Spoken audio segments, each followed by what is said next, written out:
Bem-vindos ao Weightcast, o podcast onde discutimos os desafios, dilemas e princípios que moldam o jornalismo ético. Aqui analisamos casos, debatemos boas práticas e refletimos sobre o papel da imprensa na sociedade. Afinal, informar é um compromisso do jornalista.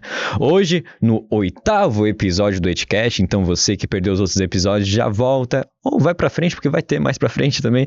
Então, conteúdo não falta. Hoje nós vamos debater sobre o 15º artigo do Código de Ética dos Jornalistas. E comigo, para debater sobre este tema, Juan Simoneto, um terço de jornalista, mas tá no caminho. Tudo bem, amigo? Tudo certo, como é que tu tá? Tamo indo, né? Aos trancos e barrancos. Tá valendo. É isso aí. O que é o 15º Código de Ética do Jornalista? O que diz o artigo? O artigo é o seguinte: afirma que todas as transgressões ao Código de Ética dos Jornalistas devem ser apuradas, apreciadas e julgadas pelas comissões de éticas dos sindicatos e, em segunda instância, pela Comissão Nacional de Ética, caso precise.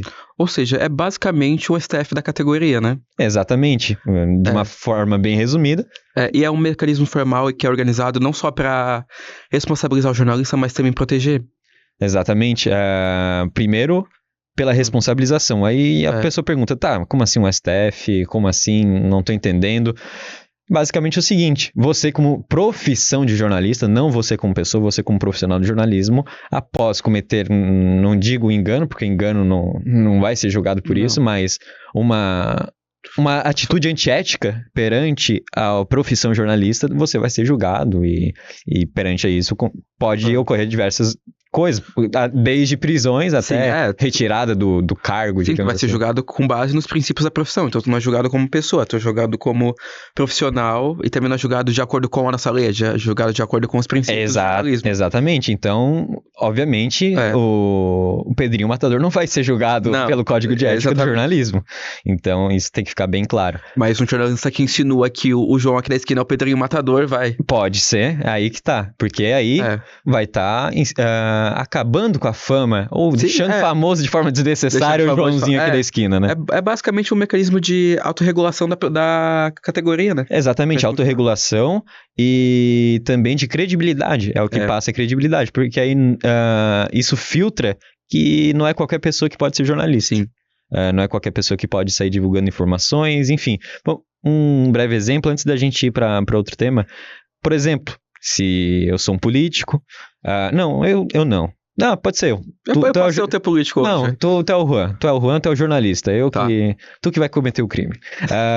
Eu sou um político, estou querendo ou não nas minhas eleições. O Juan gosta de um clique, tá na hora, tá nas eleições, a política flor da pele. Aí começou um boatinho, né? Pessoal assim de WhatsApp falando, não, o José de Materra, aquele político sarafraio, o que ele fez? Ele roubou uma escola. Um boato. Aí o Juan, sem averiguar nenhuma situação, sem realmente questionar se isso realmente está acontecendo. Desesperado pelo meu clique. Exatamente, o Juan vai lá, jornalista, num veículo de comunicação, no seu próprio Instagram, mas com seguidores, um formador de opinião, divulga essa informação e afirma que, por exemplo, eu era um corrupto neste caso, mas no final a gente vai ver a situação não passava apenas de um boato, era total mentira, porque eu sou o cara mais honesto desse mundo. Sim, e eu não só te descredibilizei, como eu descredibilizei o meu veículo e descredibilizei a profissão. Exatamente. Sorte que tinha o Código de Ética. Sabe por quê? O que eu fiz para te denunciar? Eu fui até algumas associações de jornalistas, fui até um sindicato de jornalismo, ou até mesmo até o teu veículo de comunicação, ou acionei meus próprios advogados e te denunciei. Aí sim, tu vai passar por toda a questão da comissão, que a gente vai destrinchando durante o nosso programa. Ô Juan, tu também tinha citado anteriormente que protege o jornalista, querendo ou não, como eu já havia falado, é um primeiro filtro, filtro que garante que não vai ser qualquer um que vai entrar na profissão, né? É um modo de fazer uma peneira de quem são os bons e os maus jornalistas. Exatamente, então alguém que não está apto à profissão, ele vai se queimar sozinho, não vai queimar a profissão exatamente, mesmo que hoje, qualquer situação que envolve... hoje tá ainda no final do dia, o jornalismo é uma profissão que depende da credibilidade em teoria. Porque o nosso objetivo é dar o fato. Quem vai julgar se é certo ou errado, se faz parte da sua ideologia ou não, é a população, é quem lerá o fato, né? A gente está falando do jornalista, do fato, da matéria, do jornalismo, não de uma opinião direta nossa como pessoa, mas é como pessoa e não como jornalista. Aí já vai para outro lado. Enfim, como funcionam as comissões, Juan? É o seguinte, as comissões de ética dos sindicatos são formadas por 5 membros. Eles são eleitos de forma fantasma, mentira, de forma secreta, como uma eleição comum, e não são muito divulgadas essas questões, até por conta para evitar a interferência, né? Exatamente. Porque a gente não pode ter interferência direta nem do veículo, nem do sindicato, então a gente depende de tudo da imparcialidade. Que é o jornalismo. O jornalismo. Que é o jornalismo. Então, por exemplo, digamos que um grande jornalista da Globo faz parte desta comissão. A Globo, obviamente, provavelmente vai ter esse conhecimento, só que ela tem que evitar o máximo possível de se meter nisso, porque é outra responsabilidade. Pode ser julgada também. Exatamente, então pode vir um funcionário da Globo e julgar a questão. Tanto é que por isso que são vários membros, no caso são 5 membros atualmente na comissão, que variam de veículos em veículos, de formação em formação, de especialidade em especialidade, que é como realmente um STF, como a gente tinha falado. Além dessas comissões regionais, a gente tem uma comissão maior nacional, que é basicamente nosso STF. Exatamente. Provavelmente não está em Brasília, mas é bom pensar que sim. É bom pensar que sim. É uma centralização, a gente tem que pensar como um meio central. Porque a gente tem a primeira peneira, que é a regional, então o Juan que fez, não vou falar a palavra, mas fez algo ruim em questão da sua profissão, vai ser julgado primeiramente pela regional. A regional, julgado, aí a gente viu, o Juan realmente foi um pouco além, tá gerando uma polêmica muito mais desnecessária e tá realmente sendo algo avassalador a notícia que ele deu. Aí sim, o buraco fica muito mais embaixo e aí ele é julgado pela Comissão Nacional. E além do julgamento, a Comissão Nacional também vai analisar os recursos contra decisões das comissões regionais, né? Então, se eu, como jornalista Juan, eu achei que a minha decisão foi injusta aqui na região, eu posso apelar para a nacional. Sim, é literalmente um caso jurídico. Sim. É um caso jurídico, então você pode se servir de exemplo até como pessoa, um caso jurídico comum. Caso você viu que ainda achou injusta toda a decisão que foi tomada, você pode recorrer à segunda instância e vai indo até que se prove o contrário ou que realmente você seja condenado entre aspas, né? As condenações variam muito nessa questão, como é um código de ética profissional e não como pessoa, as condições variam um pouco. Então, podem acarretar desde uma prisão, dependendo da gravidade, o que são raras as ocasiões, até uma questão apenas de retirar você como diploma de jornalista ou tirar totalmente de sua credibilidade. Enfim. Então, e aí a gente pode perguntar por que importa a gente ter uma comissão de ética? Não é só uma questão de regular a profissão, é uma questão de manter a nossa credibilidade e o respeito do público, né? Exatamente, então é o que dá uma garantia, talvez para algumas pessoas falsa garantia, mas é uma garantia que não é qualquer jornalista que vai falar qualquer coisa que não vai ser punido, né? Então, por exemplo, a gente até citou no último programa, no episódio 4, para quem tiver curiosidade, a gente destrinchou o Código de Ética. O artigo 7º e 8º. Isso aí, pode ser.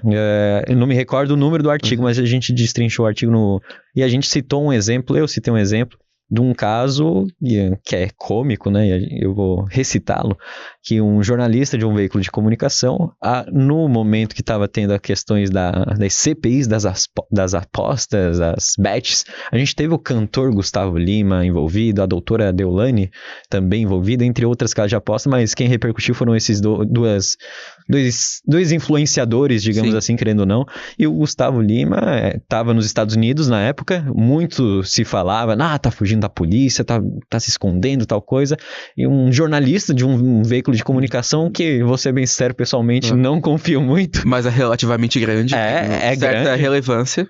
tem sua relevância, é formador de opinião, obviamente eles têm um lado político mais definido, mas querendo ou não, estão ali para dar notícias, Sim. vão dar notícias, então não é só de opinião que vive aquele veículo de comunicação. O que esse jornalista fez?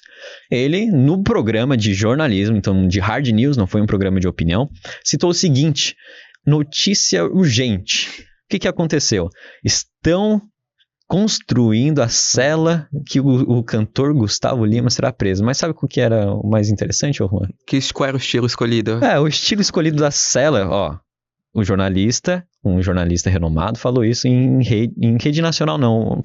Rede nacional. Sim, a repercussão foi nacional. A repercussão foi nacional. Ele falou o seguinte: a cela do cantor Gustavo Lima estava sendo construída em um estilo greco-goiano, olha só, para deixar o cantor em casa, né, no seu melhor estilo greco-goiano. Primeiramente, o que é um estilo greco-goiano, Juan?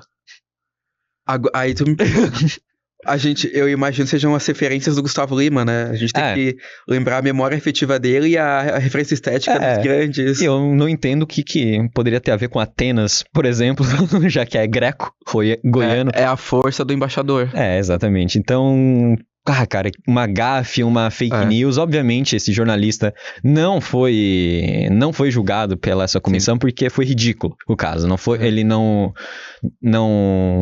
afetou alguma pessoa realmente. Ele espalhou uma fake news que logo depois foi desmentida e ele foi retirado do veículo de comunicação depois. Mas se ele tivesse sido denunciado, ele podia ter sido ter levado uma suspensão. Sim. Do direito de exercer a profissão.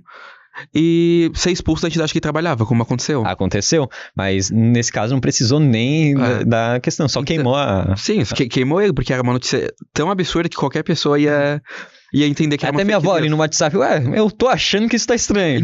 Goiano, não sei, se fosse... Se fosse, talvez, outro, só goiano. Só goiano. Só em estilo goiano, pra deixar o Gustavo Lima bem em casa. Mas enfim, a gente falou de um caso meio cômico, até pra não pegar muito pesado aqui nessas questões éticas do jornalismo, mas a partir daí, se fosse um caso um pouquinho mais acentuado, envolvendo uma pessoa, como a gente citou exemplo, se ele estivesse insinuando, Gustavo Lima vai ser preso, e ponto, ele tá se escondendo nos Estados Unidos, deu essa notícia, afirmou isso. Aí sim, o Gustavo Lima poderia requerer uma suspensão. E como o Dematê falou pra gente agora, até a avó dele podia identificar uma fake news. E aí entra o papel do coletivo, porque não é só um jornalista que pode fazer uma denúncia. Qualquer pessoa pode denunciar uma conduta antiética para a comissão. Sim, exatamente. Então não é só a vítima, digamos assim, mas o Juan, caso um telespectador, caso um consumidor de veículos de comunicação vê, cara, isso aqui tá estranho e foi antiético. Ele pode ir lá e denunciar na comissão. A gente consegue criar um processo mais transparente, né? Além da categoria fiscalizar, a sociedade também tem um papel nisso, em fiscalizar o trabalho e o papel do jornalista. Dito isso, Juan, muito obrigado pela sua participação. Eu acho que é basicamente isso. Caso você averigou uma situação que não está muito nos conformes, pode denunciar até a comissão de ética. Você pode denunciar numa associação de jornalistas, num sindicato de jornalistas, ou até mesmo com seu próprio advogado, ou a polícia. Eles vão conseguir te auxiliar nesse meio. Basicamente isso. Obrigado, Juan. Obrigado, Dematê. É isso. O episódio de número 8 do HCast fica por aqui. Lembrando você, tem diversos outros episódios, tanto anteriormente quanto posteriormente. Código de ética não falta, então tudo sobre ética no jornalismo você encontra aqui no HCast. Tchau, tchau.